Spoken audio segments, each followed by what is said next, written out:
Buen día, chicos. Hola, ¿qué tal? Buenas. Hola, ¿qué tal? ¿Me escuchan? Buenas tardes. Buenas tardes. Bueno, buenas tardes. Em, bueno, hoy, hola, ¿qué tal? ¿Cómo andan? Hola. Bueno, hoy Hola, ¿qué tal? vamos. Hola, ¿sí? ¿Me escuchan? Sí, se escucha perfecto. Sí, perfecto. Bueno, perfecto, bárbaro. Bueno, hoy nosotros entonces vamos a terminar con todo lo que sea impugnación de asamblea. La clase que viene vamos a hablar de responsabilidad de los directores y con eso es como que terminaríamos los temas que tenemos que dar. Vemos si hacemos un práctico ahora, vemos la clase que viene, no creo que tengamos tiempo, y si no, ponemos alguna clase como para hacer los prácticos antes del parcial. Yo el parcial lo tengo fijado para el 30 de junio sería, lo cual no me gustaría usar el 29 para hacer esa clase porque sería el día anterior y me parece que no es el momento para hacerlo, así que la idea sería, si hacemos una clase de prácticos en la semana que viene, dar el tema de responsabilidad y hacer una clase más para el tema de los prácticos y eso antes de que sea el examen. Nosotros hoy entonces vamos a hablar de la impugnación de decisiones asamblearias. La clase pasada hablamos de todo lo que sea receso y bueno, y ahora vamos a empezar con este tema. Como todas las clases, yo les preparo una diapositiva. Estas diapositivas esta diapositiva se las voy a subir, se voy a subir al campus para que ustedes la tengan. Los chicos que están grabando las clases me las pasan y también subimos al campus la clase para que tengan ambos elementos y puedan analizarlos y volverlos a releer o a reescuchar. Doctora, disculpe, el otro día nos mencionó que buscáramos el listado de notas que lo iba a subir. ¿Lo pudo hacer? Porque no lo encontramos. No lo subí, pero lo tengo. Ahora, espérate que... No, Ahora no, ya porque nos dijo que chequeáramos específicamente antes del examen y bueno, lo tengo. algunos lo Ahora hicimos. ya lo voy a... Discúlpame. Ya me saco el reloj, cosa de cuando termine la clase acordarme de subirlo porque lo tengo. Buenísimo. Así ya se lo subo y lo tienen. Sí, quiero que lo chequen más que todo para tener nosotros para pasar las segundas notas. Sí, Gracias, nos Emi. dijo. No, no, de nada, de nada. Bien. Bueno, entonces vamos a empezar a hablar nosotros del tema de las impugnaciones de decisiones asamblearias. Las impugnaciones de decisiones asamblearias aparecen establecidas en nuestra ley de sociedades en el artículo 251 de nuestra ley. Plantear la impugnación de una decisión asamblearia es plantear la nulidad de una asamblea, es decir, presentarse al juez y decirle, señor juez, esta asamblea es nula. Eso significaría plantear lo que nosotros decimos en el 251, la impugnación de una decisión asamblearia. ¿Qué dice el 251 que pueden impugnarse decisiones asamblearias? Dice que se pueden impugnar aquellas que sean violatorias de la ley, el estatuto o el reglamento, van a poder ser impugnadas de nulidad, o sea, se va a poder plantear la nulidad, y dice que los legitimados para hacerlo son los accionistas que no hubieran votado favorablemente, ya vamos a ver a qué hace referencia, los ausentes que acrediten la calidad de accionistas a la fecha de la decisión impugnada, y los accionistas que votaron favorablemente pueden impugnados si su voto es anulable por vicio de la voluntad. Y también dice, pueden impugnarla los directores, los síndicos, los miembros del Consejo de Vigilancia y la autoridad del Contralor. También vamos a ver y analizar qué significa eso, que también pueden impugnarla. Y por último, dice cuál es el plazo para impugnar esta decisión asamblearia, que habla de 3 meses de la clausura de la asamblea. También vamos a hablar y desarrollar toda la problemática del plazo de la impugnación de la decisión asamblearia. ¿Cuál es la naturaleza jurídica? Acá se plantea, cuando yo como accionista voy a plantear la nulidad de una asamblea, voy a impugnar una decisión asamblearia, ¿qué tengo que alegar? ¿Cuál es la naturaleza jurídica? ¿Por qué la puedo impugnar? Y acá nos encontramos con dos corrientes doctrinarias y jurisprudenciales, que una nos dice que es una acción social particular y mixta, en el sentido que se va a estar protegiendo el interés social, pero también se va a estar protegiendo el interés particular del socio. Es decir, que el socio que plantea la impugnación de una decisión asamblearia está protegiendo su propio interés, además del interés social. Y de esta manera se resolvió en Tache y Carlos Peters en el año 1992, que dice que es una acción social particular, en el sentido de que por ella se intenta la protección tanto de los intereses sociales cuanto particulares del socio, y por eso constituye una acción mixta. Esto es lo que nos dice Williams cuando habla de la acción del 251. Dice que confluyen el interés del órgano de defensa social y el interés propio y personal del accionista, que trata de proteger su propio interés, y que desde el punto de vista del análisis y de la naturaleza jurídica, nos dice Williams, es una acción mixta, en el sentido que van a comprender las dos especies de intereses, y que no es necesario determinar cuál de esos dos intereses es más relevante, ni cuál es secundario ni cuál es principal, sino que en la práctica, cuando se dé una impugnación de una decisión asamblearia, nos vamos a encontrar que están esos dos intereses. Y se pone como ejemplo el caso de que se impugne una decisión asamblearia porque, por ejemplo, se constituyen reservas facultativas sin cumplir con los requisitos del artículo 70. ¿Se acuerdan que cuando vimos la parte general dijimos que para constituir reservas facultativas tenían que ser razonables y responder a una prudente administración?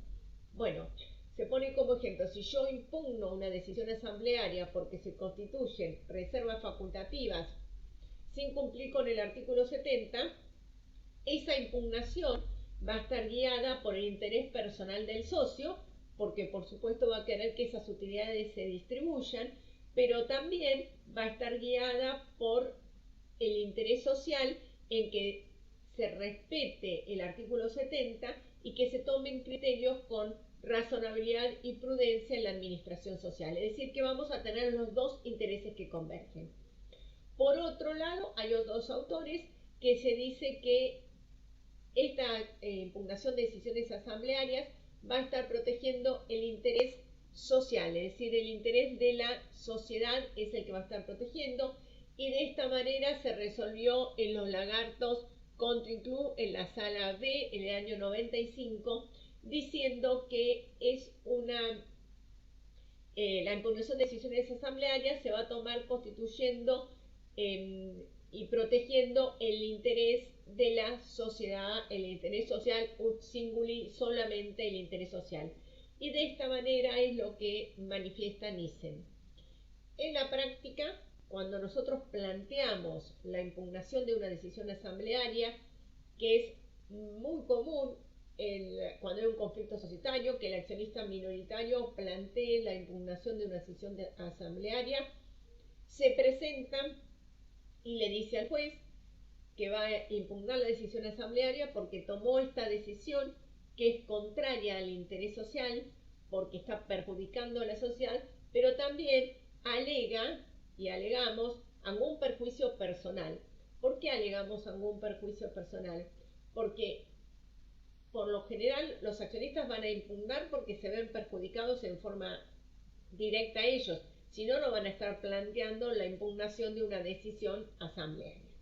Pero las posturas con respecto a esto, hay alguna postura entre las que se dicen que dice que tiene que estar solamente para tratar la impugnación de decisiones asamblearias el interés social. ¿Cuáles son los supuestos de impugnación de decisiones asamblearias? La ley dice en 251 que podemos impugnar toda decisión de la asamblea que sea violatoria de la ley, del estatuto, del reglamento, puede ser impugnada de nulidad. Fíjense qué amplio que es. A ver, yo puedo plantear la nulidad de cualquier decisión que tome la asamblea que no se adecue a la ley. Es decir, que cualquier decisión que no se adecue a un artículo específico de nuestra normativa puede ser impugnada de nulidad. A su vez, porque no respete el propio estatuto, porque el propio estatuto es la ley para esa sociedad, y también puede ser impugnada porque no respete el reglamento. Es decir, por todos estos supuestos yo puedo plantear la nulidad de una decisión asamblearia. ¿Cuáles son las irregularidades que yo puedo plantear? Yo puedo plantear las irregularidades porque tengo una impugnación al acto asambleario, una impugnación a una decisión asamblearia o una impugnación a cómo se elaboró el acta de la asamblea. Vamos a ver qué es cada cosa. Al acto asambleario sería cuando yo voy a plantear la nulidad de la asamblea, o sea, la invalidez de la asamblea, porque tiene problemas en el acto asambleario todo. Es decir, que planteo la nulidad de toda la asamblea en su conjunto. ¿Cuándo voy a poder plantear la nulidad de la asamblea en su conjunto? Cuando no se publicaron edictos, por ejemplo, o cuando se publicaron edictos y en vez de hacerlo con no más de un mes, se publicaron un mes y medio antes los edictos, o se puso mal el nombre de la sociedad, o se consignó mal en los edictos la sede social, o se consignó mal la fecha en que se hacía la asamblea. Es decir, cuando existe algún vicio en la convocatoria, yo voy a poder plantear la nulidad de todo el acto asambleario, o porque está mal convocada por el directorio. Entonces ahí puedo plantear la nulidad del acto asambleario todo, o sea, de la asamblea como un conjunto. Ese sería un supuesto de nulidad. El otro supuesto de nulidades que puedo plantear es de las decisiones asamblearias. ¿Se acuerdan nosotros, por ejemplo, cuando vimos los temas de asambleas ordinarias? Dijimos que aprobaban los estados contables, la distribución de utilidades, que aprobaban la gestión de los administradores, la remuneración de los directores. Bueno, todos estos, cada uno de estos puede ser un tema del orden del día. Entonces, vamos a tener un tema del orden del día que es la aprobación de los estados contables y, por ejemplo, si yo soy un accionista que estoy en desacuerdo con que se aprueben los estados contables porque pongo de manifiesto, por ejemplo, que esos estados contables no reflejan la realidad porque están contabilizados gastos que no existen, yo tenía un caso que planteé la impugnación de la decisión asamblearia que aprobaba los estados contables. ¿Por qué? Porque tenía un restaurante, la sociedad tenía un restaurante solamente, que tenía un solo vehículo. Y todos los primeros de mes cargaba combustible calculando la cantidad de litros de combustible y lo que rendía el combustible en ese vehículo, como si el vehículo hiciese todos los primeros de mes 40.000 kilómetros. Bueno, nosotros ¿qué dijimos? Que ese gasto no se correspondía y después impugnamos esa decisión asamblearia. Pero yo no impugné el acto asambleario porque la asamblea estaba bien convocada, los edictos se habían convocado en término, O sea, toda la estructura formal del acto era coherente y estaba bien. Entonces yo planteé la impugnación de la decisión asamblearia que aprobaba los estados contables. Como consecuencia de eso, después cuando decidieron distribuir utilidades, también me opuse a la distribución de utilidades y después planteé la impugnación de la decisión asamblearia que decidía la distribución de las utilidades. O sea, la decisión en concreto. ¿Se acuerdan que cuando nosotros vimos asambleas dijimos que cómo funciona una asamblea en la práctica? Una vez que nos reuníamos, firmábamos el libro y empezamos a tratar tema por tema. Y cuando tratábamos tema por tema, ¿qué pasaba?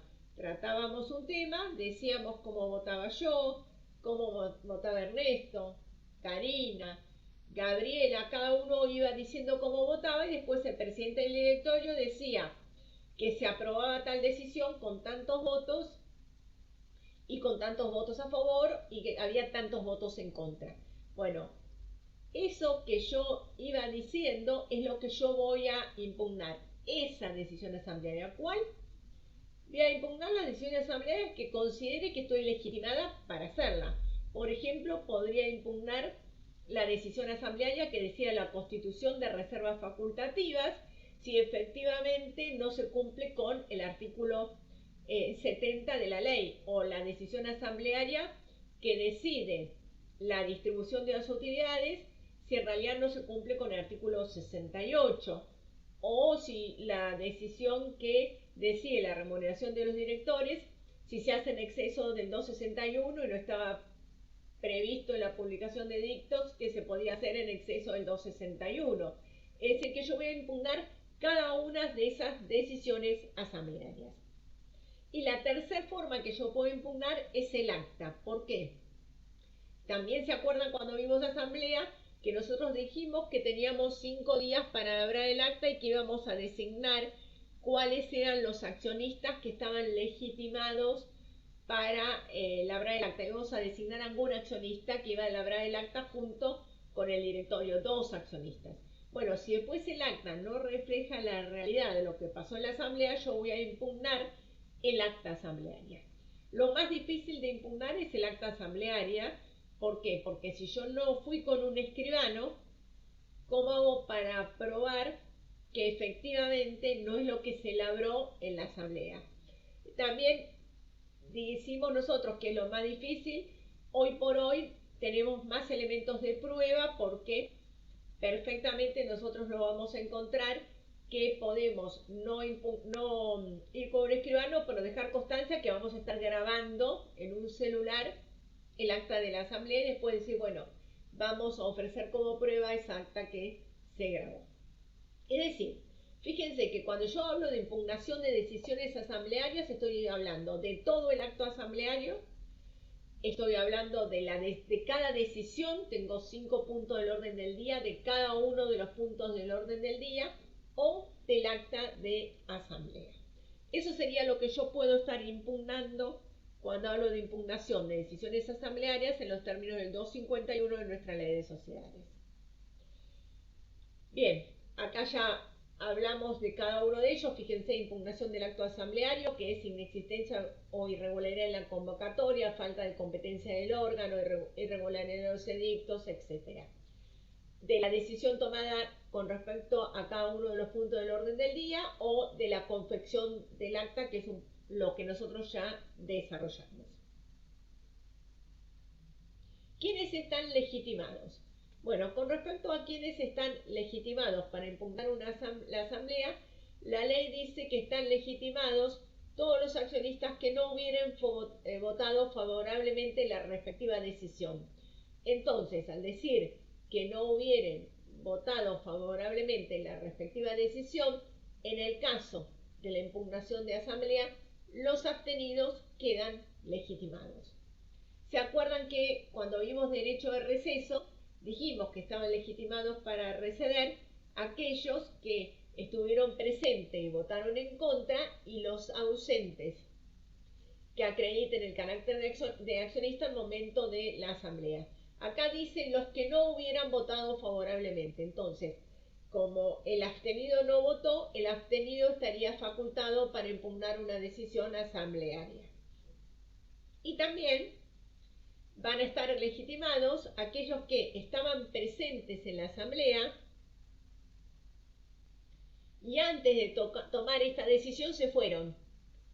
Yo estuve presente en la asamblea, soy accionista, en el punto 1 del orden del día estuve en el punto 2 del orden del día, pero cuando llegó el punto 3 del orden del día, ¿qué hice? Me fui. Bueno, yo voy a poder impugnar las decisiones asamblearias de los puntos que estuve ausente.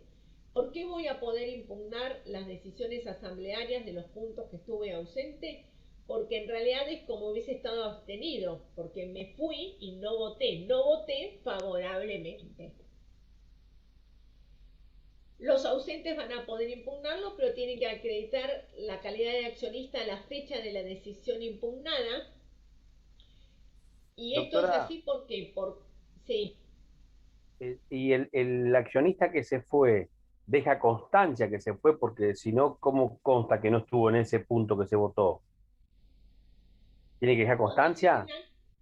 El accionista dice me retiro y cuando labran el acta, el accionista que se va dicen en este acto se retiró tan accionista. Ah, claro. Constancia en la asamblea. Si no labraron el acta bien y no dejaron constancia, ¿qué va a pasar? En el punto 2 va a decir que votó Gustavo por la negativa. Y en el punto 3 va a votar María y Karina. Y Gustavo no votó. Entonces vas a decir, mire, yo no voté porque en realidad me había ido. Eso es un poco también de quién labra el acta, porque cuando vos labras el acta tenés que dejar constancia de lo fundamental. Entonces, a veces, el presidente del directorio, si elige accionista del grupo mayoritario, labran un acta más escueta para dejar menor cantidad de constancias. Entonces, claro, por eso es importante, yo siempre, como consejo práctico, así como hay un conflicto, lo primero que le digo a mi cliente es miremos los edictos.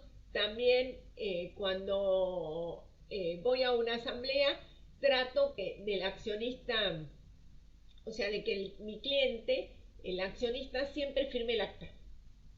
Porque entonces sé que van a estar firmando, ¿sí? Entonces, vamos a poder impugnar la asamblea. Los que no votamos favorablemente y vamos a los ausentes que acrediten su calidad de accionista. ¿Por qué que acredite mi calidad de accionista? Porque si yo compré las acciones luego de esa asamblea, yo ya la compré con esa asamblea. Ya las decisiones que se habían tomado en esa asamblea ya me eran vinculantes. Entonces tengo que acreditar mi carácter de accionista al momento de la asamblea. Los accionistas que votaron favorablemente también se acuerdan que dijimos que pueden impugnarla si su voto es anulable por vicio de la voluntad, error, dolo, violencia. Fui a la asamblea y me tenían amenazado y pruebo que me tenían amenazado, que tenían amenazado a un hijo mío. Bueno, yo podría llegar a estar impugnando esa decisión asamblearia que se tome o todos los puntos de asamblea. Yo también puedo impugnar todos los puntos de la asamblea. Por lo general, los dos accionistas que se eligieron para firmar el acta es algo que no se impugna, pero si yo quiero puedo impugnar como decisión asamblearia todos los puntos de la asamblea, todos los puntos que se trataron en la asamblea. Doctora, una consulta. Sí. ¿Yo puedo plantear la impugnación por el vicio de la voluntad de otro accionista? Que yo puedo probar que hay otro accionista que sí estuvo afectada su voluntad, que yo sabía que lo tenían amenazado. ¿Puedo impugnar la asamblea por más de que el vicio no lo haya sufrido yo, sino otro accionista? Y podría llegar a decir que impugnás la asamblea porque con el voto de ese accionista se logró una mayoría y ese accionista tenía un voto que estaba amenazado. Entonces, como con el voto de ese accionista se logró la mayoría, podría llegar a impugnarlo en base a ese argumento. Para mí ese era un argumento que se podría construir diciendo que en realidad hubo un vicio, si bien el vicio no fue tuyo, fue el vicio de alguien, entonces la asamblea está viciada porque hay uno de los accionistas que votó viciado. Habrá que ver qué es lo que resuelve. Casos jurisprudenciales de ese estilo, la verdad no he leído que te lo impugnen, pero podrías llegar a construirlo para mí de esa manera, sí. En la práctica, a ver, impugnación de decisiones asamblearias hay muchas, se hacen muchísimas. Ahora, el tema es que son pocas las sentencias que hay de impugnaciones de decisiones asamblearias. ¿Por qué? Porque demoran mucho tiempo. Yo tengo, por ejemplo, una que se inició hace 2 años y todavía no terminamos las mediaciones. Una impugnación de una asamblea que tengo, se inició en el 2013. Entonces, es rarísimo que una sociedad esté tanto tiempo en conflicto. Antes de 6, 7 años, como la impugnación de decisiones asamblearias se inicia en un marco de conflicto, pero si uno logra que el conflicto se destrabe porque al accionista le compran la parte, porque la realidad del conflicto es que hay un accionista que le terminan comprando la parte, las impugnaciones se llegan a un acuerdo y no se continúan con esos trámites. Por eso no hay tanta jurisprudencia sobre impugnación de decisiones asamblearias, de sentencias definitivas de Cámara, porque no llegás a sentencia definitiva de Cámara como tal vez con otros procesos, ¿sí? Bien, con respecto a, ¿se acuerdan que dijimos que los directores, los síndicos y los miembros del Consejo de Vigilancia también podían impugnar la asamblea? La doctrina dice que no pueden, que deben impugnar la asamblea. ¿Por qué? Porque ellos tienen la obligación de que las asambleas se cumplan con la ley, el estatuto y el reglamento. Y si ellos tolerarían que haya una asamblea que no se cumpla con la ley, el estatuto o el reglamento, estarían incumpliendo sus funciones. Entonces, por eso tendrían la obligación de impugnar la asamblea. Podríamos decir, en el ejemplo acá que me plantea, si hay un accionista que sabemos que está amenazado, el director que tiene conocimiento debería impugnar la asamblea. Sería alguien que estaría obligado a impugnar la asamblea en el ejemplo que vos me planteaste. ¿Sí? Y también Profesora, con el autor. Sí. perdón, se me cortó cuando dijo de lo de los directores y los síndicos. Ellos pueden... Están legitimados. La ley dice que están legitimados directores, síndicos y miembros del Consejo de Vigilancia. Eso dice la ley, que están legitimados. Ahora, sí, la doctrina dice que no es que están legitimados, tienen la obligación. ¿Por qué? Porque tanto los directores como los síndicos como el Consejo de Vigilancia tienen que hacer cumplir la ley, el estatuto y el reglamento.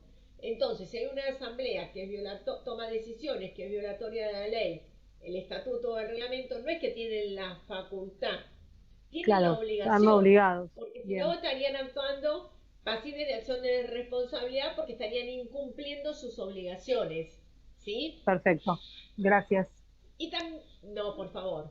Y también la ley nos establece la posibilidad de que sea la autoridad de contralor la que pueda impugnar las decisiones asamblearias. Es una facultad que tiene la autoridad de contralor, la impugnación de decisiones asamblearias. Si nosotros vemos en la IGJ hay muchísimos casos de impugnación de decisiones asamblearias, que es el organismo de contralor con la sociedad, y que también van a sentencias de Cámara. En la provincia de Buenos Aires, yo trabajé más de 20 años en la Dirección de Personas Jurídicas. Impugnaciones de decisiones asamblearias de sociedades que haga el organismo de contralor no hay. ¿Es de oficio, doctora? ¿Llegado el caso de oficio?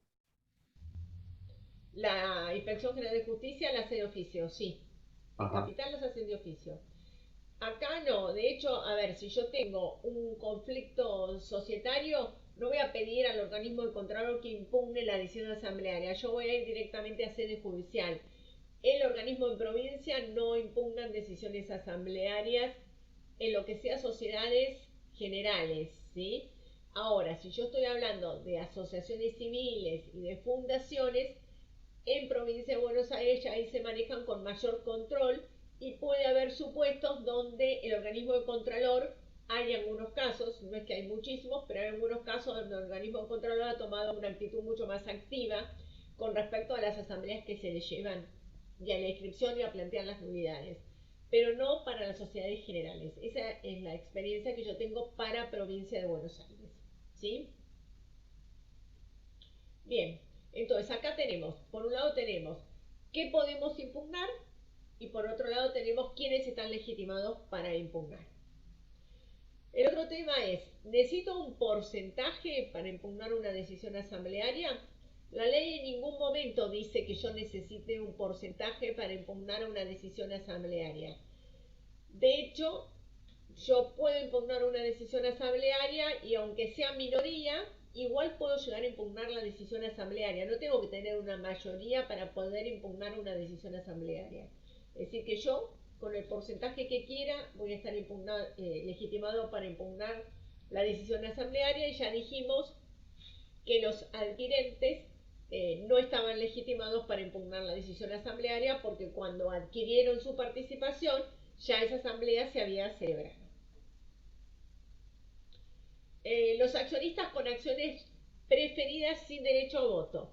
¿Se acuerdan que los accionistas, las acciones se pueden dividir en clases o categorías, y dentro de esas clases y categorías tenemos que mantener los mismos derechos? Y dijimos que podía haber acciones que tenían preferencias patrimoniales, que pueden ser un porcentaje fijo en las utilidades, mayor porcentaje en las utilidades, porcentaje en la cuota de liquidación, porcentaje en las utilidades que sea sumable con el año siguiente, etc. Y esas acciones preferidas pueden carecer de voto. No quiere decir que siempre van a carecer de voto. Pueden no tener voto. Y si tienen voto, no pueden tener más de un voto. Es decir, que la preferencia patrimonial es incompatible con la pluralidad en los votos. Ahora, cuando las acciones preferidas carecen de voto, no podrían votar en una asamblea ordinaria. Entonces, ¿tendrían derecho a impugnar una decisión asamblearia? Nissen considera que sí, que estarían legitimados para impugnar una decisión asamblearia aunque carezcan de voto. Y también tenemos los accionistas con interés contrario que se abstuvieron. Si tienen un interés contrario y se abstuvieron, también pueden impugnar la decisión asamblearia, porque en realidad son abstenidos. Se abstuvieron por interés contrario porque tienen la obligación de abstenerse, pero también estarían legitimados para impugnar la decisión asamblearia. Doctora, pero lo que dice Nissen es únicamente doctrinario, ¿no? Porque la ley en realidad en la accionista preferente únicamente en el caso del 244 dice que tiene voto. Nissen no dice que tenga voto, ¿eh? Ah, Nissen impugnarla. dice, no tiene voto, pero aunque puede no impugnar. tenga voto, puede impugnar. ¿Por qué puede impugnar? Porque en realidad no votó favorablemente y es algo que le está perjudicando. Está bien. No votó favorablemente porque puede ser que haya tomado una decisión o aprobado un balance que hace que ellos se lleven menos utilidades. Entonces, en realidad, tendría un interés y estaría legitimado a decir impugno la decisión asamblearia. Pero no es que va a votar, ¿eh? Votar no puede. Tiene razón, me confundí yo, claro. Puede impugnar, que es otra cosa. Claro. Puede impugnar, que es otra cosa. A ver, ¿qué es lo que pasa?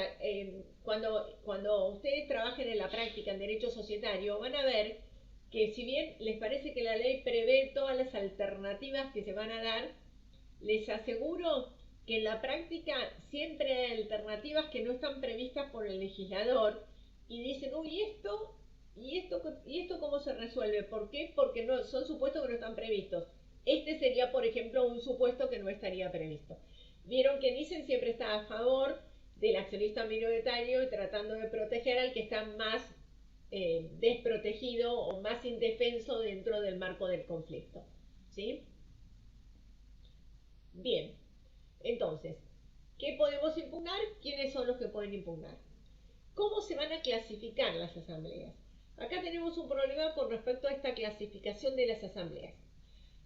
Para algunos autores existe la categoría de actos inexistentes y podríamos tener asambleas que se consideren inexistentes.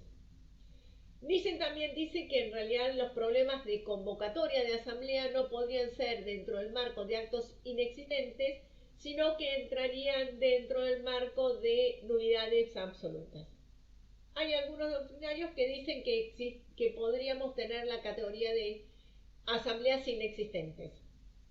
Una asamblea no convocada sería inexistente porque en realidad ni siquiera se convocó y se reunieron algunos. Es una no asamblea. Para Nissen dice que en realidad eso no es un acto inexistente, sino son supuestos de nulidades absolutas que, como son supuestos nulidades absolutas que quedarían encuadradas en los artículos 386 y 387 de nuestro Código Civil y Comercial. Son imprescriptibles, son nulidades que se pueden plantear en cualquier momento y que es un derecho que tienen de plantear la nulidad de manera inderogable todos los accionistas. También tenemos los supuestos de nulidades relativas. Esos supuestos de nulidades relativas son aquellos donde están en juego situaciones específicas, pero donde no está en juego el orden público.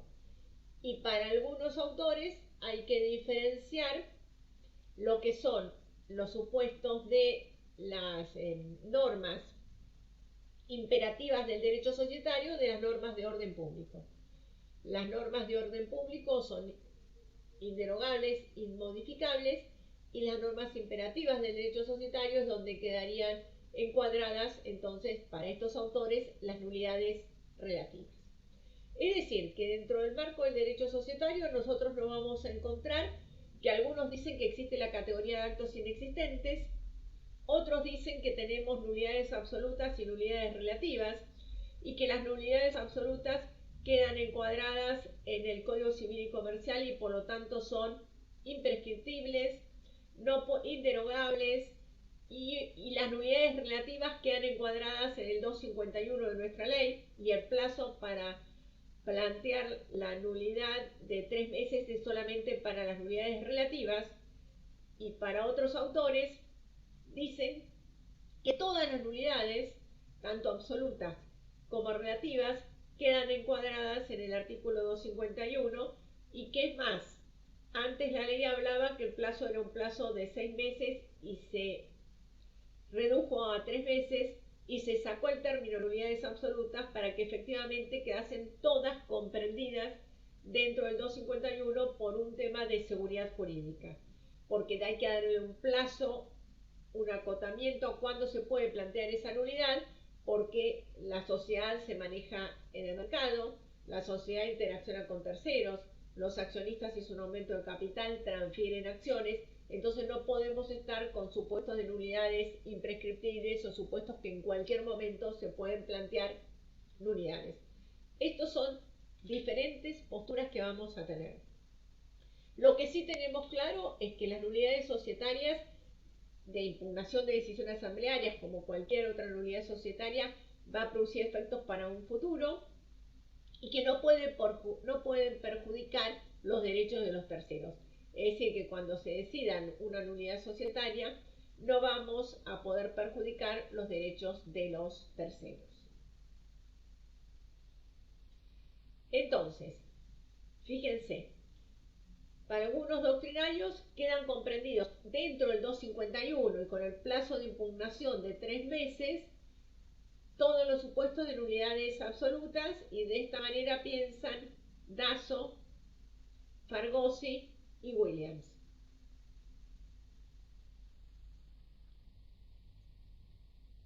Para otros doctrinarios no van a quedar comprendidas dentro del artículo 251 los supuestos de nulidades absolutas, y de esta manera piensan Alterín, Otaegui, Perón, Nissen, Zunino, Saldívar, Manóvil, Ragazzi,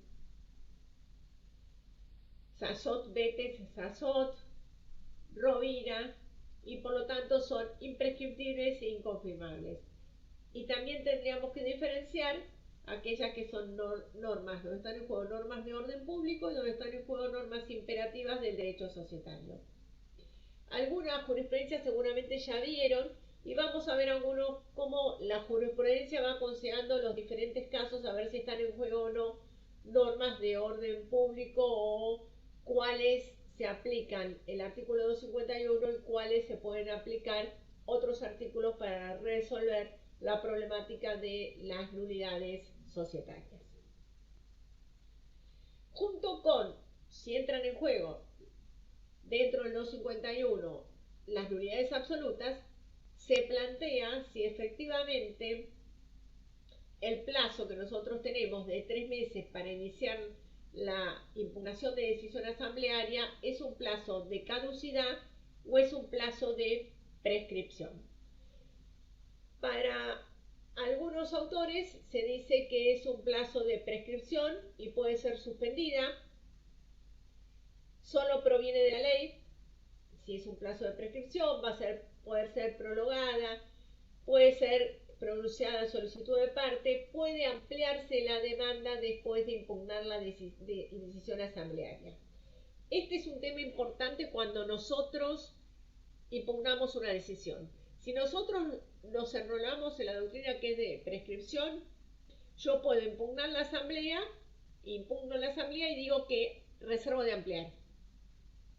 Entonces después, vencidos los 3 meses, puedo seguir ampliando la demanda.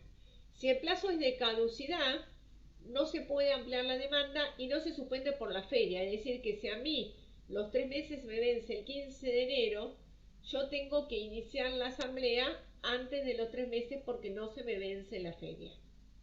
Fíjense, no les voy a decir todos los autores, pero autores de la talla de Otaegui, Saldívar, Falgoce, Marconell, Verón, García Cuevas, Azodetes, Mumillo, Gagliardo, dicen Manovi que acá nosotros estamos ante un supuesto de plazo de caducidad. Y de esta forma lo resolvió la Suprema Corte de Justicia en Salgado Compolechi, que es un plazo de caducidad. ¿Sí? Entonces, este sí es un tema importante. Cuando nosotros trabajamos en la impugnación de decisiones asamblearias, ¿qué tenemos que saber? Que hay doctrina que dice que es de prescripción, pero mucha doctrina y jurisprudencia, y la Suprema Corte en Salgado Compolechi dijo que era de caducidad. Por lo cual, el plazo de 3 meses, si es de caducidad, no se puede, no se suspende, se me vence en la feria judicial, y además de que no se suspende y se vence en la feria judicial, yo no puedo ampliar la demanda. Eso es lo que en realidad tendría que surgir. Yo tengo un caso que el actor inició la demanda el 8 de enero diciendo que como era un plazo de caducidad, iniciaba la demanda. Y después me la ampliaron 5 veces a la demanda. Cuando yo planteé que era un plazo de caducidad, que me dijeron lo vamos a resolver no de previo especial pronunciamiento, sino cuando se resuelva la sentencia definitiva. Es decir, que estamos trabajando con todas las ampliaciones para ver si el plazo de caducidad o de prescripción, cuando el propio actor, cuando inició la demanda, dijo que era de caducidad. Pero lo importante es que nosotros sepamos es que están estas dos corrientes doctrinarias y que muchísima doctrina, la doctrina mayoritaria, dice que es de caducidad. La Suprema Corte en Salgado Compolechi nos dijo que era un plazo de caducidad y que no era un plazo de prescripción. Es decir, que nosotros tenemos dos problemas. Si dentro del 251 tenemos todos los supuestos de nulidades relativas y absolutas o solamente las nulidades relativas, y las nulidades absolutas se aplican por el Código Civil y Comercial, las puede llegar a plantear cualquier tercero en el supuesto de que nos encontremos con nulidades absolutas porque se aplicaría el Código Civil y Comercial. Y además tenemos el problema de que si el plazo de 3 meses, que es un plazo corto, es un plazo de caducidad o de prescripción con las implicancias jurídicas que cada uno de estos tiene. ¿Qué dice la jurisprudencia? El Salgado Compolechi, que es un fallo de la Suprema Corte del año 90, es un fallo que citamos y que lo traemos porque dice 2 o 3 cosas de esta discusión, Salgado Compolechi. Dice que queda encuadrado en esta normativa un amplio espectro de irregularidades en la normativa del 251, que van desde un vicio subsanable que implique anulabilidad hasta la nulidad absoluta. Es decir, que para la Suprema Corte, en el caso de Salgado Compolechi, queda dentro del 251 las nulidades relativas y las nulidades absolutas. Dice, estas nulidades absolutas cuando se afecten normas de orden público o derechos inalienables de los sujetos, de los accionistas, sujetas, por supuesto, al plazo de caducidad que el artículo establece. Fíjense que la Corte en este precedente jurisprudencial toma postura con 2 temas que tenemos dentro del 251, los supuestos de nulidades absolutas y de nulidades relativas, y que además el plazo del 251 es un plazo de caducidad. ¿Sí?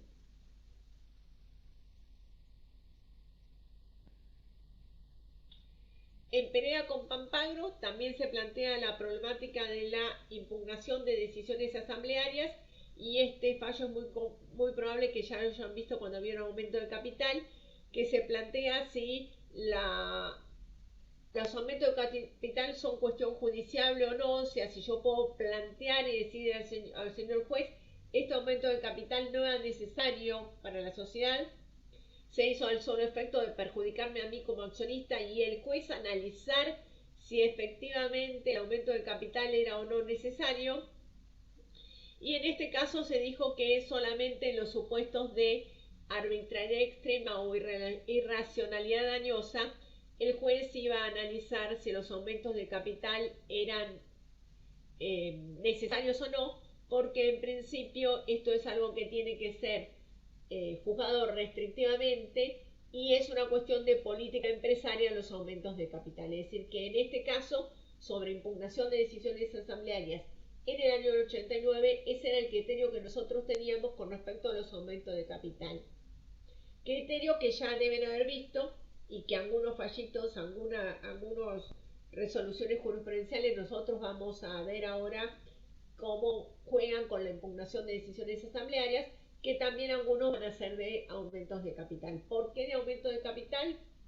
Porque cuando hay un conflicto societario, por lo común hay supuestos de aumentos de capital social. En Average con Cacique Camping es del año 96 con voto de Alberti. Este fallo, esta resolución de Alberti dijo: me tocó resolver una cuestión de derecho de familia dentro del seno societario. Era un supuesto, Cacique Camping fabrica bolsa de dormir, carpas, etc. Y era un supuesto una sociedad que estaba constituida por dos hermanos, de los cuales uno tenía, cada uno de los hermanos, el 50%, y uno de esos hermanos tenía 4 hijos, de los cuales dona con reserva de usufructo el 12,5% a cada uno de sus hijos.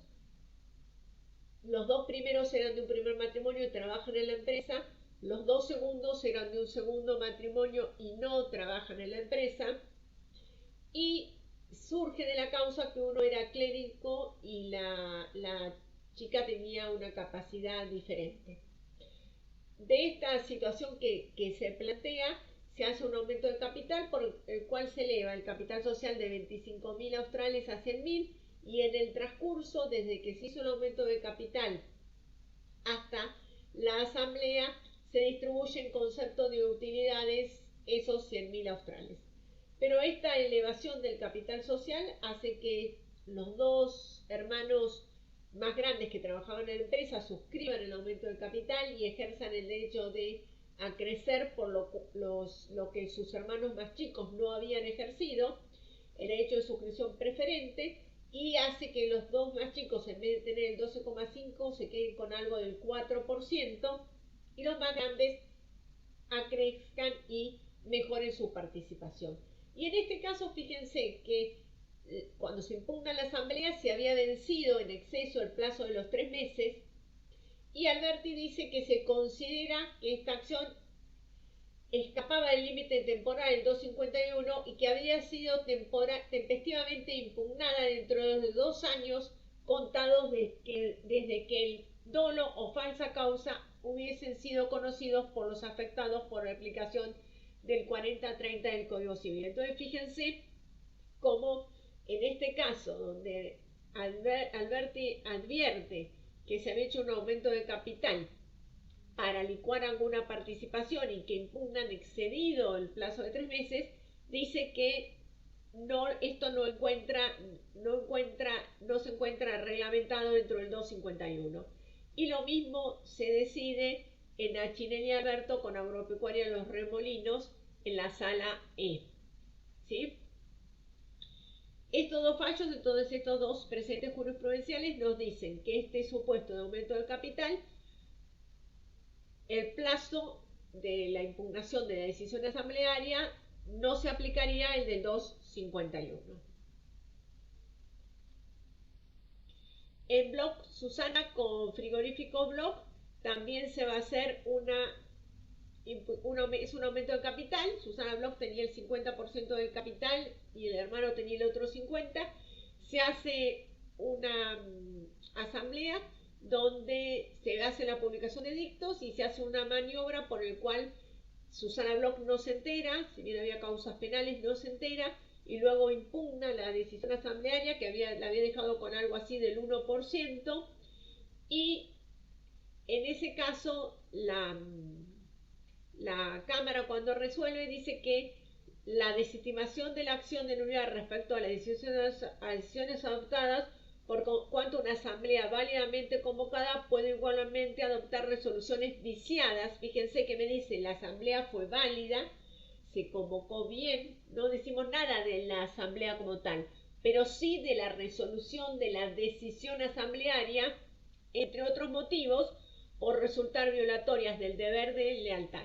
Y dice, la nulidad absoluta no es susceptible de confirmación, más allá de las discrepancias que pueden existir en torno a si las causales de nulidad pueden en materia societaria considerarse de carácter absoluto. Lo cierto es que el vicio en el objeto de la resolución o disolución o decisión impugnada, porque se había impugnado una decisión, por ser ilícito o imposible, produce la nulidad inconfirmable e imprescriptible del acto. Fíjense qué me está diciendo. Me está diciendo que estamos ante un supuesto de nulidad absoluta, que es imprescriptible y es inconfirmable esa nulidad. Es decir, que acá me está hablando de las nulidades absolutas que de ninguna manera pueden perderse el derecho porque no se usó dentro de esos 3 meses. En bono a Gaspare con Silsa es un fallo también con voto del doctor Alberti, que Alberti dice que hay que diferenciar las normas de orden público de las normas imperativas del derecho societario. Cuando está en juego el orden público, para Alberti se aplicaba el 40-30 del Código Civil, y cuando están en juego las normas imperativas del derecho societario, se aplicaría el 251 de nuestra ley de sociedades. El Laurie con Ponieman, este fallo también se los traigo yo a referencia, que es un caso de un aumento de capital, y yo se los traigo a referencia porque a mí me interesa que entiendan esta problemática. Se hace un aumento de capital sin prima de admisión. Hay un accionista que es Laurie, que está presente en la asamblea. Cuando se trata la decisión del aumento del capital, se opone, pero no dice nada de la prima. No dice, tendría que hacerse con prima de emisión conforme el 202, con un sobreprecio. Nada. Se opone, pero no dice nada del sobreprecio. Luego impugna la asamblea. Y cuando impugna la asamblea, la Cámara, con voto de Buti, dice que en realidad, al haberse hecho sin prima de emisión, se produce un enriquecimiento gratuito por parte de los nuevos accionistas en perjuicio de los viejos, y que esto perjudica efectivamente a Laurie y que se produce un trasvasamiento del manager empresarial de las acciones viejas en beneficio de las nuevas acciones, y que debería emitirse con prima de emisión, calculando esta entre la diferencia entre el patrimonio neto y el capital social a valores contables, pero que en este caso, fíjense, estuvo presente y no pidió que se hiciese con prima, no dijo nada. Entonces, ¿qué dice? Como estuvo presente y no dijo que se hiciese con prima, no le hace lugar a la impugnación de la asamblea. Y es un poco lo que yo digo, que cuando uno va a la asamblea tiene que saber qué decir. Si yo voy a ir a la asamblea mal asesorado, es preferible quedarse en su casa. ¿Por qué? Porque no dije nada y después puedo impugnarla porque estaba ausente. Pido el acta de asamblea y la impugno. Ahora, si fui y no supe qué decir y dije todo mal, lo que yo ya dije me quedé atado a lo que dije. Entonces es importantísimo que cuando uno va a la asamblea vaya bien asesorado, no vaya a ver qué pasa y ver qué puedo decir. ¿Sí? Es como que uno tiene que mirar los puntos del día, ver qué va a decir el otro, haber pedido la documentación, ver qué voy a decir yo de acuerdo a lo que cada uno, y si el otro, yo digo algo que me puede decir el otro, entonces qué puedo retrucar yo. O sea, tengo que tener todo ese andamiaje preparado para ir a una asamblea. No puede ir a una asamblea sin estar preparado. Porque si no me Doctora, pasa lo que le pasó a Lauri. en este caso que usted dio, en esos 3 días que tengo para inscribirme en la asamblea, si yo hubiese mirado, ahí tiene que estar puesto que se iba a hablar de un aumento de capital sin prima. Vos vas a tener en el orden del día, cuando publican el edicto, va a decir aumento de capital. Sin Y nada. no dice si es con prima o no. Entonces vos decís, va a ser un aumento de capital. Entonces, como te dice un aumento de capital, podés pedir que te den el acta de directorio que decide cómo va a ser el aumento de capital. Si no la pedís, por lo menos tenés que decir, bueno, si van a hacer un aumento de capital, a ver cuál es el patrimonio neto, cuál es el balance, cómo fijaría la prima. Tengo que decir, a ver dónde está la prima, por qué no la fijaron. No estoy de acuerdo que sea diferencia entre el capital y el patrimonio neto, porque la empresa tiene, no sé, Claro. Antares y tiene un valor llave o tiene algo y yo quiero que sean valores reales. Todo eso lo tengo que plantear en la asamblea. Claro, Ya para es eso mi tengo que estrategia. informarme antes de todo. Totalmente, por eso vos Claro. tenés 15 días antes para ir a buscar los estados contables y tenés todo ese plazo para ir a pedir documentación. Tenés Claro. 3 días entre que comunicaste si es la asamblea para saber qué accionistas van a ir. Exacto. Está Tenés bien, el está orden del día. Igual, a Claro. ver, si te publican edictos entre el 20, para la asamblea el 31 de diciembre con todos los feriados que hay entre Navidad y Año Nuevo y se juegan poquitos días, uno tiene muy pocos días hábiles para estudiarlo. O sea, hay momentos, o te publican para el 3 de enero, hay fechas que de gusto se publican las asambleas para que los accionistas no se enteren. También, Claro, dentro de todo claro, el marco claro. de la estrategia también están esos. Mirá vos. Gracias, doctora. Y sí, es así, mira vos, es así, es la práctica. Tal cual. Todas las artimañas jurídicas y las artimañas que hacen a que uno conoce cómo se maneja y determinadas cosas para que efectivamente de posicionar al cliente, esa es la realidad. Claro. En caso de que mi cliente sea minoritario, si soy mi cliente es el mayoritario, Claro. no. Al contrario, preparo todas estas cosas legales para cuando menos se enteren mejor. Depende de qué lado esté. Sí, a mí me acuerdo una vez que yo era minoritaria en 2 sociedades y me convocaron para el 29 de diciembre, una en Balcarce y otra acá. Ah, Minoritaria me convocaron, ¿por qué? Porque en realidad esos días son los días que uno se les puede pasar la asamblea. claro. Esa claro. es la realidad. ¿Sí?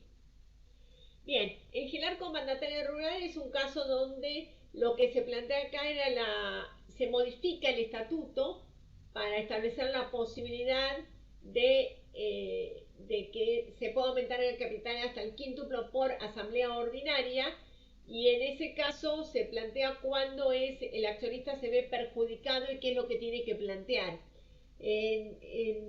Acá había un estatuto que no tenía la posibilidad de aumentar hasta el quíntuplo el capital por asamblea ordinaria. Entonces se convoca una asamblea extraordinaria y en esa asamblea extraordinaria se pone la cláusula por la cual se puede aumentar el capital hasta el quíntuplo por asamblea ordinaria. Entonces, el tema es, el accionista después se va a ver privado de derecho de receso. ¿Cuándo se ve privado de derecho de receso? ¿Y qué es lo que tiene que hacer? ¿Tiene que impugnar esta asamblea porque es la que le va a privar el derecho de receso? ¿O tiene que plantarse cuando se haga la asamblea ordinaria que decida el aumento de capital hasta el quíntuplo? En realidad, cuando al accionista se lo priva de su derecho de receso es cuando esta asamblea decide establecer la cláusula del estatuto por el cual se dice que se va a poder aumentar el capital hasta el quíntuplo por asamblea ordinaria. Y acá tiene que impugnar la asamblea. ¿Por qué? Porque tiene que decir que con esta decisión lo que está haciendo es privarle a futuro su derecho de receso. Si el accionista consiente esta asamblea, después cuando se lleva a cabo el aumento del capital por asamblea ordinaria hasta el quíntuplo, no puede ejercer el derecho de receso y no puede hacer nada. ¿Sí? ¿Y por qué traigo este fallo a colación o esta resolución? Para mostrarles a ustedes como cuando hay un conflicto societario uno tiene que estar atento a cada cosa que se resuelva. Porque lo que se resuelve hoy, tal vez dice, uy, ¿para qué lo harán? Está concatenado con lo que va a venir después. Entonces puede haber resoluciones que parezcan inocuas hoy, pero tienen una consecuencia a un futuro que uno, si las consintió a estas, después el día de mañana no puede venir para atrás, ¿sí? Entonces el momento que tiene el accionista cuando se le modifica el estatuto es en esa asamblea para impugnar esa asamblea, y para eso tiene un plazo de 3 meses conforme el 251.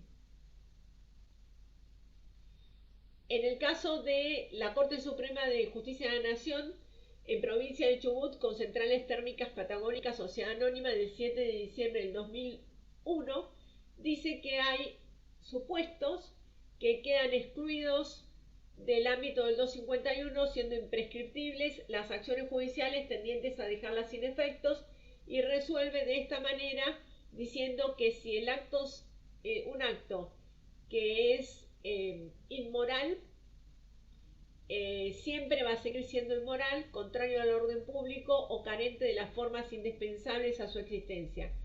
Cualquiera sea el número de años que hayan pasado de su celebración, toda vez que el tiempo es impotente para transformar lo inmoral en moral, lo ilícito en lícito y lo informal en formal, y siempre el acto conservará el vigor originario. Es decir que con esto estaría dando pie a que los supuestos de nulidades absolutas no entrarían dentro del 251 y quedarían fuera del 251 conforme este fallo y esta resolución estaría dando pie a esto. Bien, entonces tenemos quiénes pueden impugnar una decisión asamblearia, tenemos cuándo se puede impugnar una decisión asamblearia y los problemas de nulidades absolutas y relativas si quedan dentro del 251, y si estamos ante un plazo de caducidad o un plazo de prescripción en el 251. Además de eso, tenemos que el 252 nos dice que el juez puede suspender a pedido de parte una decisión asamblearia, y nos va a decir los supuestos en que se puede suspender esa decisión asamblearia, y también nos dice el 253 que cuando existan pluralidad de acciones tenemos que suspender todas las acciones hasta que se venzan los 3 meses y que queden todas radicadas en un mismo juzgado si hay varias impugnaciones de asamblea.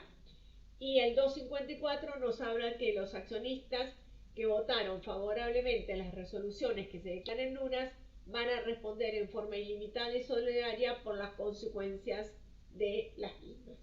Bien, ¿qué nos dice cada una de estas? ¿Se puede suspender una decisión asamblearia? Para suspender una decisión asamblearia, lo primero que tenemos que tener es una demanda de impugnación de asamblea. Yo tengo que iniciar la impugnación de asamblea y con eso puedo plantear la suspensión de una decisión asamblearia. La suspensión de una decisión asamblearia no es más que pedirle al juez una medida cautelar, que esa lo pide una de las partes. No van a dar traslado del pedido de suspensión de una decisión asamblearia. Tienen que existir motivos graves. Los motivos graves tienen que figurar del acta, tiene que el juez poderlos ver para poder tomar esa decisión. Como toda medida cautelar, tiene que existir verosimilitud del derecho, peligro en la demora, no tiene que haber perjuicios para terceros, y el accionista tiene que prestar contracautela. Y acá, con respecto a la contracautela, se plantea que la contracautela que tiene que prestar el accionista no tiene que hacer o no tiene que ser tal que haga que el accionista en la práctica no pueda pedir esa medida cautelar, porque por lo general el accionista minoritario no tiene plata, y lo que se discute es si se puede ofrecer como contracautela las propias acciones de la sociedad. Yo personalmente acá en Mar del Plata, en varios juzgados, he ofrecido como contracautela las acciones de la sociedad y nos han aceptado para medidas cautelares sin ningún problema. Y con respecto a criterios restrictivos, fíjense que la ley no me pide para la suspensión de una decisión asamblearia un criterio restrictivo. Sí se pide para intervención judicial, pero no se pide para este caso. Entonces, como específicamente la ley no me lo pide, no tendríamos que tener un criterio restrictivo para resolver la suspensión de una impugnación de una decisión asamblearia.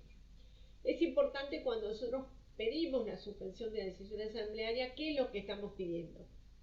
A mí me pasó la otra vez que me plantearon la impugnación de la asamblea, me pidieron la suspensión de la decisión asamblearia que decidía la distribución de utilidades.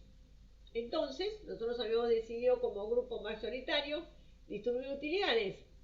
Me pidieron la suspensión y se la dieron. Entonces después me decían, no tengo plata. Yo tenía una decisión asamblearia que había decidido distribuir utilidades, vos tenés una cautelar que me decís que la suspendés, no te puedo distribuir utilidades. Entonces también es importante cuando nosotros pedimos por el accionista minoritario la suspensión de alguna decisión asamblearia, que efectivamente esa suspensión no me perjudique, pues yo puedo estar en desacuerdo con las utilidades que me distribuyen. Y digo que está mal, que me dan 100.000 pesos y me tendrían que dar 1.000.000. Pero si yo pido como cautelar que suspendan la decisión, no me van a dar ni los 100.000. Entonces hay veces que me conviene pedir la suspensión, pero hay veces que no me conviene que se ejecute la decisión y que no se suspenda. Eso es de acuerdo a cada caso lo que nosotros nos conviene pedir. Y un tema que se ha debatido muchísimo es si los estados contables pueden ser supuestos de ser suspendidos. Acá tenemos dos corrientes jurisprudenciales, tenemos dos corrientes jurisprudenciales totalmente diferentes, y alguna dice, y la doctrina y la jurisprudencia dice que como se agota la decisión de aprobación de los estados contables, se agota con la decisión misma y no hay ningún mandato de que ejecutar, no pueden ser suspendidos. ¿Por qué? Porque con la decisión de aprobación de estados contables se agota la resolución misma, ¿sí? Y dice, entonces dice que no son motivo de suspensión y que el balance no es otra cosa que la descripción estática de la situación patrimonial de la sociedad en un momento determinado, periodo, y exponiendo la situación financiera del ente. Entonces, como se agota la virtualidad misma con su aprobación, no se suspende. Los que estamos a favor de la suspensión, personalmente estoy a favor de la suspensión, también el doctor Nissen está a favor de la suspensión, dicen que la decisión asamblearia que aprueba los estados contables resulta susceptible de impugnación y de suspensión también, porque los estados contables cumplen un conjunto de funciones. ¿Se acuerdan la clase pasada que dijimos que cumplían muchas funciones? Pero, por ejemplo, los estados contables sirven para la distribución de utilidades, conforme el 68. Sirven los estados contables para determinar las reservas facultativas, conforme el 70. Sirven los estados contables para fijar la retribución de los directores, conforme el 261. Es decir, que cumplen muchísimas funciones esos estados contables. Como cumplen muchísimas funciones esos estados contables y producen efectos para un futuro, nosotros consideramos que los estados contables son susceptibles de impugnar la decisión que aprueban los estados contables y de pedir la suspensión de esa decisión. Lo que sí es importante es que si me dan la suspensión, y esto lo debatíamos, me acuerdo, acá en un congreso acá en Mar del Plata, ¿qué pasa con la sociedad?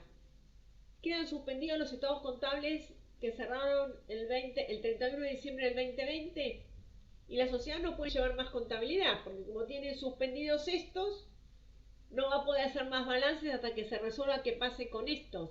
También no hay una decisión coherente de que suspendo y cómo sigue girando la sociedad mientras tanto, ¿sí?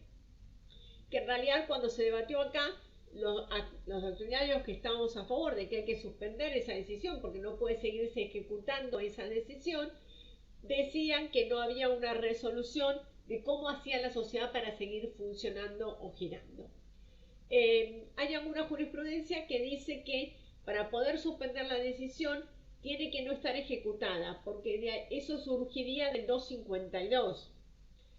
En la práctica, eso de que tiene que no estar ejecutada sería una maniobra que podrían usar los accionistas mayoritarios o el grupo mayoritario. Toma una decisión y automáticamente la ejecuto, entonces como la ejecuté no me pueden pedir la suspensión. De hecho, si yo elijo directores y voto mal la elección de directores y después me quieren impugnar esa decisión y pedir la suspensión, siempre va a estar ejecutada porque el directorio nuevo va a iniciar y va a asumir el cargo.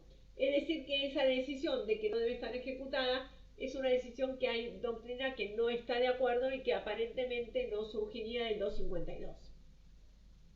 Y los que dicen que no tienen que estar ejecutada, como sería la sala E en Can Lucía Condegas, dicen que si está ejecutada se debería adecuar la medida a la situación fáctica existente. Lo que nosotros tenemos que tener en cuenta cuando los administradores hacen los estados contables, que conforme al artículo 300, inciso 3 de nuestro Código Penal, sanciona con prisión de 6 meses a 2 años al director, al fundador, al síndico, al administrador de una sociedad anónima que a sabiendas publique, certifique, autorice un inventario, un balance o una cuenta de ganancias y pérdidas o los correspondientes informes, actas o memorias falsos o incompletos, o informare a la asamblea o reunión de socios con reticencia o falsedad sobre hechos importantes para apreciar la situación económica de la empresa o para que no conozcan cuál es el verdadero situación económica de la sociedad. Entonces también tenemos que tener en cuenta es que si nosotros por un lado el Código Penal está sancionando al director, sería lógico que también se esté desde el punto de vista civil suspendiendo, civil y comercial, suspendiendo las decisiones asamblearias que aprueban esos estados contables que serían pasibles de esa sentencia, de esa condena penal para el director. Bien.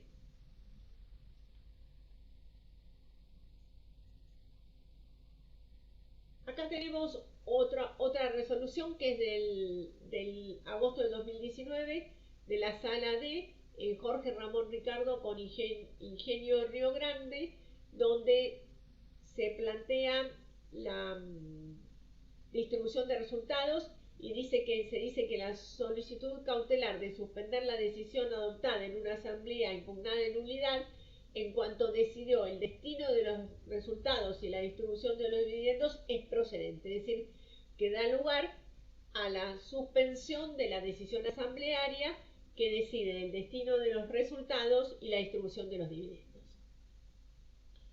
Que sería el mismo caso que yo les planteé, que nos habían hecho lugar a nosotros, donde éramos el grupo mayoritario y la minoría planteó la impugnación de la decisión asamblearia que distribuyó utilidades y la suspensión de esa decisión. Doctora, el 253 dice, sí. En este caso no se da eso de, digamos, quien quiere impugnar la asamblea como contracautela, que se tiene que medir el daño que le provoca a la sociedad esa medida. Sí, cuando yo doy contracautela tengo que ver cuál es el daño que puede producir y de acuerdo a eso es la contracautela. Lo que pasa es que la doctrina trata y dice que no puede ser que la contracautela sean muy grandes porque entonces nunca se va a poder dar una medida cautelar. Claro. Cuando yo empecé a trabajar hace 20 años, conseguir una suspensión de una decisión asamblearia era dificilísimo. Uno planteaba la impugnación de asamblea y para que nos den una medida cautelar era muy, pero muy difícil. Hoy por hoy las suspensiones de decisiones asamblearias se consiguen mucho más con contracautelas que pueden ser o dinero o las propias acciones, porque el accionista minoritario muchas veces no tiene dinero. Entonces, como no tiene dinero, tienen que dejarle las propias acciones, porque el accionista minoritario, fíjense, primero vive, ¿qué hace? Es un pobre señor que trabajó toda su vida, que no trabaja en la empresa y que vive de las utilidades que le dan. Cuando hay conflicto no le dan utilidades, entonces no tiene plata, pero el accionista minoritario no tiene plata por poco para comer, para pagar la luz. Esa es la situación en que están a veces los accionistas minoritarios. Entonces, claro, si le piden contracautela muy fuerte, es como no darle un derecho, le estarían como negando el derecho en la práctica, esa es Sí, la realidad. como todo, depende en cada caso, ¿no? Porque no es lo mismo Cada ser caso. accionista minoritario de una empresa familiar de accionista minoritario de, no sé, de Pérez Compán o Arcor, pongaré. No, y bueno, si cotiza en bolsa estamos hablando de otra cosa, ¿no? Esa es la Claro, realidad. claro. El 253 me dice que cuando existen pluralidad de acciones tienen que acumularse, se paralizan todas las acciones hasta que se acumulan para que haya una sola sentencia que dictamine sobre todas las acciones. Estas impugnaciones de asamblea se van a tratar por un proceso sumario conforme a la ley. Se discute si yo puedo plantear la impugnación de asamblea, llevarlo a sede arbitral. Dice que no sería posible llevarlo a sede arbitral porque en realidad la impugnación de decisiones asamblearias no puede ser objeto de transacción y en sede arbitral tendríamos que llegar a una transacción. Por otro lado, si yo impugno una decisión asamblearia, el director, si se allana, tiene que convocar a otra asamblea para que deje sin efecto esta, porque no puede decir me allano si no tengo una asamblea que deja sin efecto esta asamblea. Y otro tema que es importante con la impugnación de decisiones asamblearias es que si yo impugno una decisión asamblearia, por ejemplo, de un aumento de capital o de un estado contable, después tengo que impugnar todas las siguientes. O sea, yo no puedo convalidar las siguientes, yo tengo que impugnar y seguir impugnando las siguientes. No es que el planteo de una impugnación va a hacer que caigan todas las siguientes. Yo tengo que seguir cumpliendo con la impugnación de todas las decisiones asamblearias que se tomen hasta que yo tenga una sentencia definitiva para que esta sentencia definitiva me produzca efectos también. Porque si no voy a tener convalidadas asambleas posteriores. La impugnación de esta decisión no me convalida en las asambleas posteriores. ¿Sí?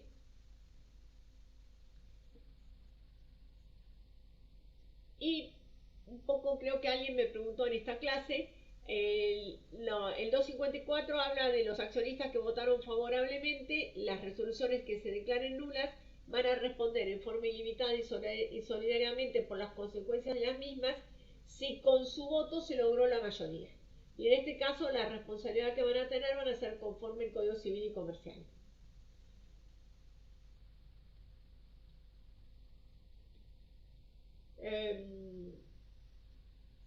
También es muy común hablar de confirmación o ratificación de asambleas. ¿Qué sería hablar de confirmación o ratificación de asambleas? Si yo tengo una asamblea que la convoqué mal, porque publiqué mal los edictos, ¿qué hago? Convoco a otra para ratificarla.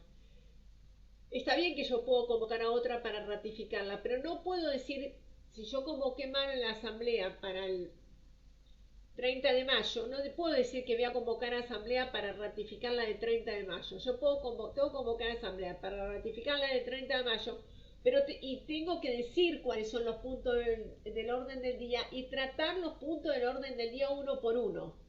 Está mal llamar asamblea ratificatoria o confirmatoria sin debatir. Yo tengo que debatir los mismos puntos de la asamblea que convoqué mal. Convoqué una asamblea el 30 de mayo y publiqué mal los edictos. Se hizo la asamblea y ¿qué hago? Me doy cuenta que alguien me va a plantear la nulidad, tiene razón. Antes que me la plantee, como yo tengo mayoría, ¿qué hago? Convoco a otra asamblea para ratificarla, así subsano el error. Y le digo, no, mirá, está mal impugnada, pues fíjate que ya está ratificada. Lo puedo hacer, pero no puedo convocar para decir que ratifico la del 30 de mayo.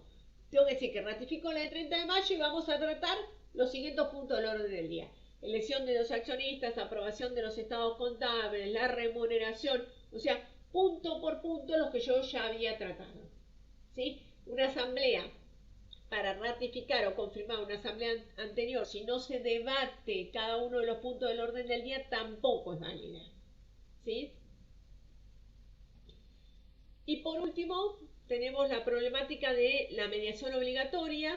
La mediación obligatoria aparece establecida primero en la capital federal y se discutía si la mediación obligatoria interrumpía la prescripción o la caducidad de los procesos de impugnación de decisiones asamblearias. En la capital federal incluye dentro de los procesos que se suspende por mediación la caducidad y la prescripción y quedarían suspendidos cuando van a mediación las impugnaciones de decisiones asamblearias. En provincia esto no es tan claro, por lo cual, por más que vaya un proceso de mediación obligatoria, porque la impugnación de decisión asamblearia va a un proceso de mediación obligatoria, nosotros en provincia nos aseguramos que la demanda está iniciada antes de los 3 meses para que no nos planteen que esa mediación no suspende el plazo o por si es un plazo de caducidad, porque en provincia esto no es tan claro. ¿Sí? Bien, y con esto hemos terminado todo lo que sea impugnación de decisiones asamblearias. Entonces, en la clase de hoy vimos qué es una impugnación de decisión asamblearia, que es una nulidad. Vimos cuándo se puede impugnar la decisión asamblearia, cuando sea violatoria de la ley, el estatuto o el reglamento. Quiénes están legitimados, que eran los que no votaron favorablemente. Los ausentes van a estar legitimados, dijimos directores, síndicos, miembros del Consejo de Vigilancia, la autoridad de Contralor. Vimos si eran supuestos el plazo, si era un plazo de prescripción o de caducidad, y si se encontraban incluidas dentro del 251 todos los supuestos de nulidades relativas y nulidades absolutas o no. Y también vimos los supuestos en que se puede impugnar decisiones asamblearias y se puede pedir la suspensión de esas decisiones asamblearias y en qué casos se podría llegar a pedir la suspensión y cuáles serían los requisitos que tenemos para pedir la suspensión de una decisión asamblearia en base a que yo ya planteé la impugnación de la decisión asamblearia. Bien, no sé si quieren preguntar algo. Bueno, entonces, el martes que viene vemos la parte de responsabilidad y coordinamos seguramente alguna clase para ver la parte de los prácticos que tenemos un poco más atrasado. ¿Sí? Doctora, le hago una pregunta. Martina. ¿Tiene algún archivo sobre la mediación para que podamos leer un poco más? ¿O de dónde lo podemos Sí, leer? te paso te paso si querés la ley de mediación de provincia, que en Bien. realidad como no queda claro si suspende o no suspende, en la práctica vos qué haces. Ante la duda hay que plantearlo en términos por las dudas que nos digan que no suspende. Claro que se nos venció el plazo. Doctora, Sí. doctora, no le hice ninguna pregunta incoherente, ¿verdad? No, de ninguna manera, a ver, no. No, porque, le digo porque una hora antes de la clase me vacuné con la Sputnik, que tenía hoy el turno, por eso estoy en la cama siguiendo la clase, a ver si estoy bien, evidentemente estoy bien entonces. No, está bien, no te preocupes. Era un chiste, doctora, gracias. No, bien, la verdad, perfecto, y además me gusta que participen en clase y que hagan preguntas, así que me encanta, Gustavo, que hagas preguntas. Todas las preguntas son útiles, todas las preguntas sirven para pensar. Claro. Sí. Yo tendría una pregunta. A mí no. Perdón. A mí no me quedaba muy claro lo de la nulidad relativa y la nulidad absoluta. ¿Cómo juega? No, es como que me perdí en esa parte.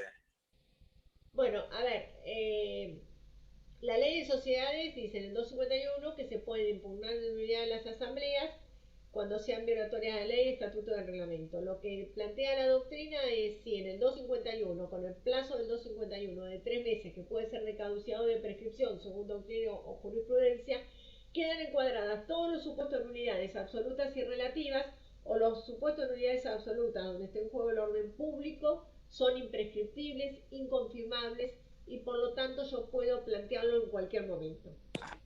Y sobre esto nos vamos a encontrar. Fíjense que hay doctrina que dice que que quedan encuadrados todos los supuestos de nulidades, tanto absoluta como relativa, y jurisprudencia del 251, y nos vamos a encontrar con otra jurisprudencia y otra doctrina que dice que los supuestos de nulidades absolutas no quedan encuadrados dentro del 251.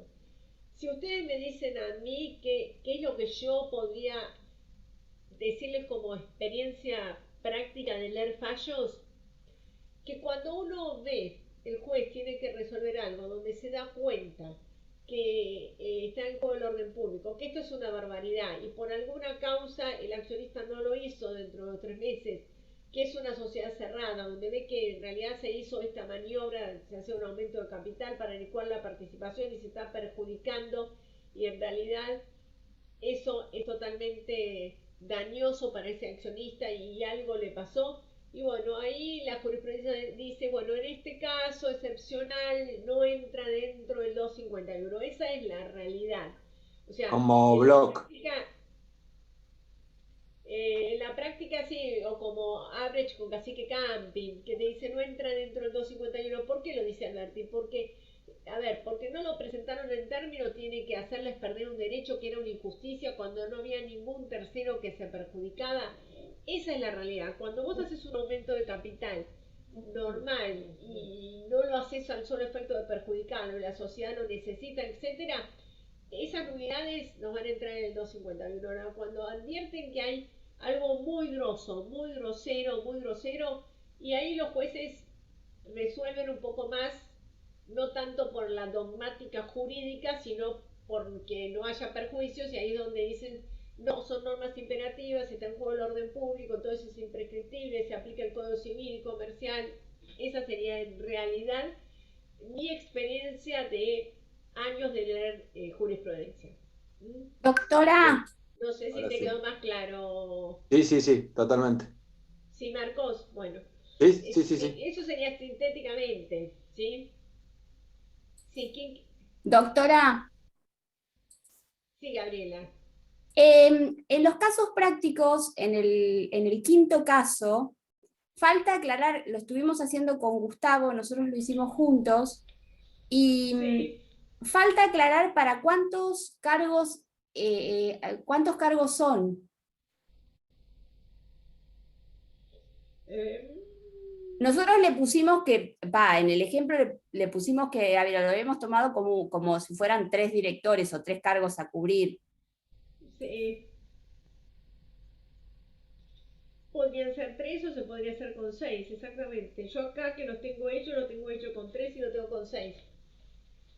Sí, nosotros le pusimos 3 para que tengan la minoría representación. Sí. Yo en el quinto caso lo resolví con 3 directores y con 6, justamente para que me quedase de una forma y de la claro, otra. Para que la minoría tenga representación, digamos. ¿Cómo? Con 3 directores o con 6 para que la minoría pueda tener representación, si no, no tiene representación. No tiene representación. A ver cómo lo resolvieron. En el quinto pusimos que el accionista no puede... Perdóname, lee el caso para todos, así todos lo...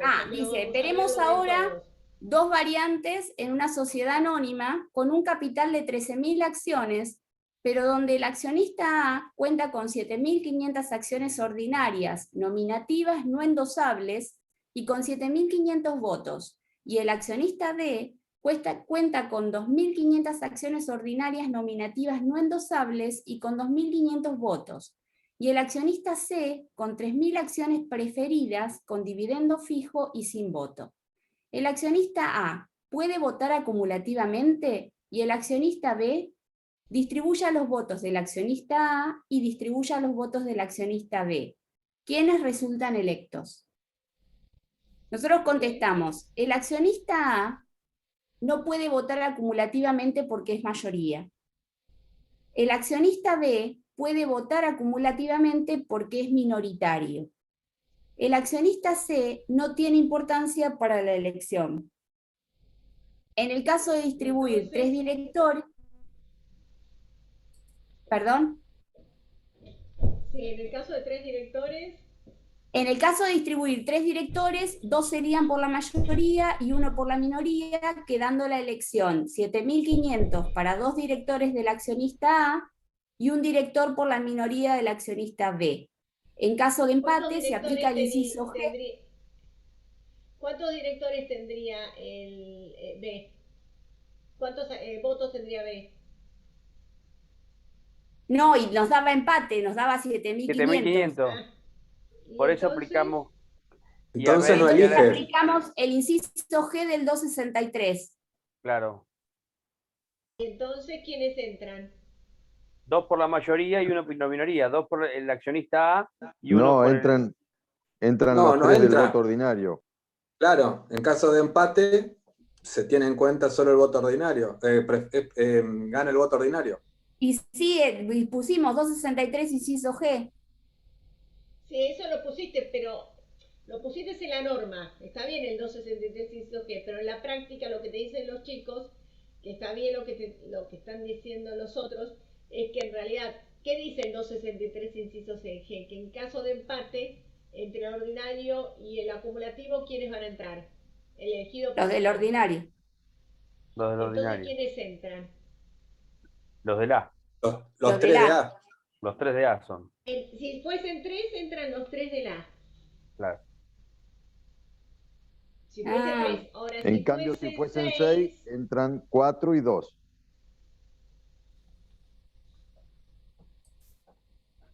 Si fuesen 6, 4 y 2, ¿quién dijo 4 y 2? No, entran 5 y 1. Ah. ¿Sí? ¿Por Sí. qué? Porque en realidad si le pone a 2 candidatos me va a pasar lo mismo que va a tener empate. Entonces le va a poner todos los votos que tiene a uno solo. Lo advertí delante. ¿Sí? ¿Se entiende, Gabriela? Sí. A ver, lo que habías puesto de la norma está bien, ¿eh? Lo que pasa que en el caso, cuando lo miraste en el práctico, lo dijeron confundido, no es que esté mal, lo dijeron confundido, pero justamente hacer los prácticos sirve justamente para esto, esa es la función. Bueno, no, lo hicimos con Gustavo y lo estuvimos charlando porque en realidad está bueno tener los prácticos y poder ver. Doctora, otra pregunta que no es el tema que vivimos hoy y no es un tema que usted dio, pero yo trato de ver los casos a veces o lo que vemos con un caso práctico porque me resulta mucho más fácil encuadrarlo. Hoy estuve leyendo sobre cooperativas, que fue un tema que dio el doctor Castellucci, y bueno, él dijo que las cooperativas no tienen fin de lucro. Me cuesta pensar que no lo tengan, porque no, las cooperativas se forman, bueno, pueden ser o de trabajo o de bienes de provisión y servicios, tienen modalidades. Y justo se me ocurrió ver la del Amanecer, por ejemplo, cómo había surgido, y me puse a investigar. Y lo que me hace un poco, lo que no entiendo es que la autoridad, o sea, el órgano que le permite funcionar, les dio la autorización, siendo que ellos eran una cooperativa que no venía ni siquiera de una disolución de una sociedad anónima. Era una sociedad anónima que no venía en una liquidación, no tuvo una causa de disolución. Se fue a la quiebra porque un acreedor les pidió la quiebra. Sí, a ver, el tema es así, acá tenemos vos me planteas dos problemas. Uno, el problema de las cooperativas y otro, el problema del Amanecer. Son dos problemas aparte. Las cooperativas en realidad no tienen fin de lucro. ¿Por qué? Porque la cooperativa lo que hace es juntar el esfuerzo de todos para que todos se beneficien, pero no va a lucrar la cooperativa. Vamos a un ejemplo, yo para explicarles que no tienen fin de lucro, se lo voy a explicar con las clásicas cooperativas que había cuando nosotros éramos chicas, que eran las agropecuarias, que la gente compraba la harina, compraba la heladera, compraba los palos de alambrados, ¿sí? Y la cooperativa, ¿qué hacía? Y vendía también los productos, porque vos querías ir a comprar un vino y te vendían el vino que fabricaba el productor de Mendoza, ¿sí? Entonces, la cooperativa iba a vender la botella de vino. Decía, ¿cuánto vale la botella de vino? Y la botella de vino vale 100 pesos. Perfecto. ¿Y cuánto tengo de costo administrativo? Y ponele 20 pesos que podemos tener de costos administrativos. Entonces vos ibas y pagabas 120 pesos la botella de vino. Cuando termina el ejercicio, lo que sobra no se llama utilidad, se llama excedente, que es lo que cobraron de más. ¿Por qué? Porque ellos calcularon que de costo de administrativo, de la luz, de los empleados, de los impuestos que tenían que pagar, etcétera, 20 pesos esta botella, pero en realidad fue menos. Entonces, lo que sobra de esos excedentes va en porcentaje a fondos del cooperativismo, a la educación, etcétera, y después se distribuye a los asociados en la medida en que cada uno contribuyó a formarlo. ¿Qué quiere decir? Que si la botella de vino valía 100 pesos, tenía que darle al productor y me cobró 20, y yo contribuí a formar ese fondo con un 1%, me van a devolver el 1% porque es lo que me cobraron de más. Por eso no tiene fin de lucro. ¿Está? Sí. Ese es el concepto de excedentes y retornos de cooperativas, y por eso no tiene fin de lucro. Y el otro tema, que es el del amanecer, hay una ley especial que se modificó y que se permite constituir las cooperativas en caso de quiebra. El amanecer se fue a la quiebra. La causa por la cual quebró no nos interesa. Hay un decreto de quiebra del amanecer, entonces se permite que los propios trabajadores formen una cooperativa para continuar la explotación de la empresa, que tienen beneficios fiscales, porque pagan menos de fiscal, y siguen con la continuación de la empresa los propios trabajadores, y constituyen una cooperativa, son cooperativas de trabajo. Que las cooperativas de trabajo funcionan igual, o como las cooperativas de trabajo que hay en el puerto, que en realidad no es mala la idea de la cooperativa del trabajo, y funcionan igual, pero bien hechas las cooperativas de trabajo, no truchas. Una buena cooperativa de trabajo funciona bien. La cooperativa de trabajo, ¿qué hace? Hace productos y vende los productos, y cada uno se va a tener que llevar un porcentaje en la medida de lo que trabajó. Entonces cada trabajador se lleva, en la medida de lo que trabajó, un porcentaje de lo que se obtiene en la cooperativa. Que el porcentaje es el retorno, en realidad. Que el porcentaje sale del retorno. Claro, en realidad, ¿qué hacen? Todos los el meses, excedente. La cooperativa de trabajo, ¿qué hacemos? Todos los meses le damos una remuneración a los trabajadores. Pero cuando termina el ejercicio decimos, a ver, vos te llevaste, Gabriela, 10 y Brian se llevó 11. A ver cada uno cómo contribuyó. Ah, no, Gabriela contribuyó tanto y este contribuyó tanto, entonces de acuerdo a lo que cada uno contribuyó a formar ese retorno es como se va a distribuir. Pero, ¿y los bienes que utiliza esa cooperativa? Por ejemplo, yo lo que no entiendo es que si los bienes que utiliza esa cooperativa vienen de una sociedad, o sea, vienen de una sociedad en conflicto, ¿cómo el sistema permite que los utilicen o en calidad de qué? Porque en realidad eso, la ley específicamente que sacó, es una ley especial que permite las cooperativas de trabajo para continuar la explotación de la empresa, para que no se pierda la fuente de laborar en las quiebras. Es una ley especial que es solamente para las quiebras. Lo van a estudiar mejor en quiebras cuando lo vean, porque justamente fue bastante criticado. ¿Por qué? Porque justamente lo que hace es no distribuir los bienes entre todos los acreedores para permitir que continúen las cooperativas de trabajo, que a su vez, si una empresa cualquiera compite con esa cooperativa de trabajo y es una que no es cooperativa de trabajo, tiene el 35 de ganancias, ¿eh? Y estas no pagan todas esas cosas impositivas. Entonces también hay como varias críticas a esa estructura. ¿Sí? Está. Gracias. Bueno, no, por favor. ¿Alguna otra preguntita? Bueno, entonces nos estamos viendo el martes que viene, chicos, y vemos cómo avanzamos. Yo ahora les voy a subir el PowerPoint, ya voy a subir las notas, y cuando tenga la clase voy a subirla. Voy a ver si puedo unirla con la de receso, si me queda toda unida. Muchas gracias. Bueno, buenas tardes. Buenas tardes, gracias a usted, doctora, muchas gracias. Gracias.